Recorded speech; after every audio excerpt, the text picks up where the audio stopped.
Le concept du réacteur est tout simple, c'est une grosse marmite remplie de cette soupe de sel fondu, avec une pompe et un échangeur. La pompe fait circuler le combustible liquide rapidement en permanence entre le cœur et l'échangeur, et ça fonctionne à pression atmosphérique. Donc toute la plomberie est beaucoup plus simple et, de façon importante, moins chère. Et il n'y a pas besoin de barre de contrôle non plus.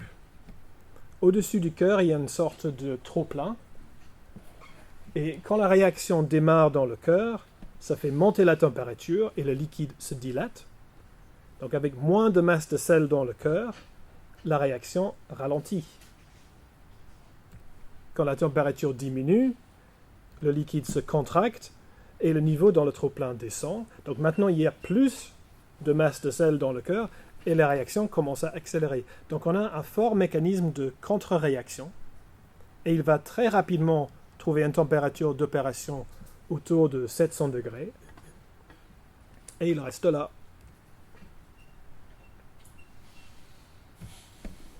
Et comme notre combustible est un liquide, on peut le faire avec une sécurité qui est intrinsèque. En opération normale, il y a un bouchon juste en dessous du cœur avec du sel gelé dedans. Et on le maintient gelé en soufflant de l'air frais dessus. Donc si soudainement on perd toute l'alimentation électrique dans la centrale, la soufflerie s'arrête, le bouchon fond et le sel fondu s'écoule dans un réservoir de vidange qui est conçu pour évacuer la chaleur passivement. Et comme on a enlevé le sel du cœur, on a changé sa forme, sa géométrie. Donc une réaction en chaîne devient impossible. Alors il faut toujours mettre une grosse enceinte de confinement autour parce qu'il y a un niveau fort de rayonnement, évidemment.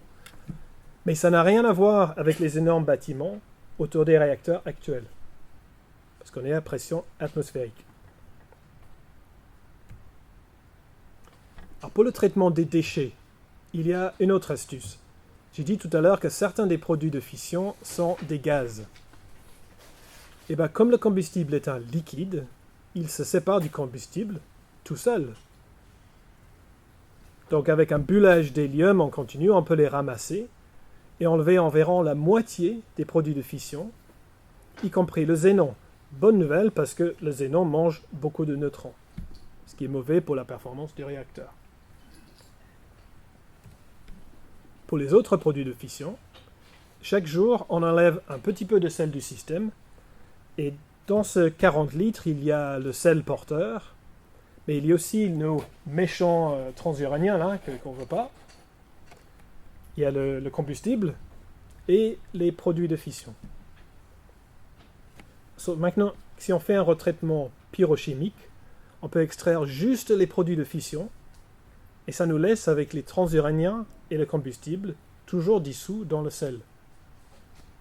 On remplit le seau avec un peu plus de combustible, puis le tout est pompé dans le réacteur pour continuer à fissionner et à produire de l'énergie.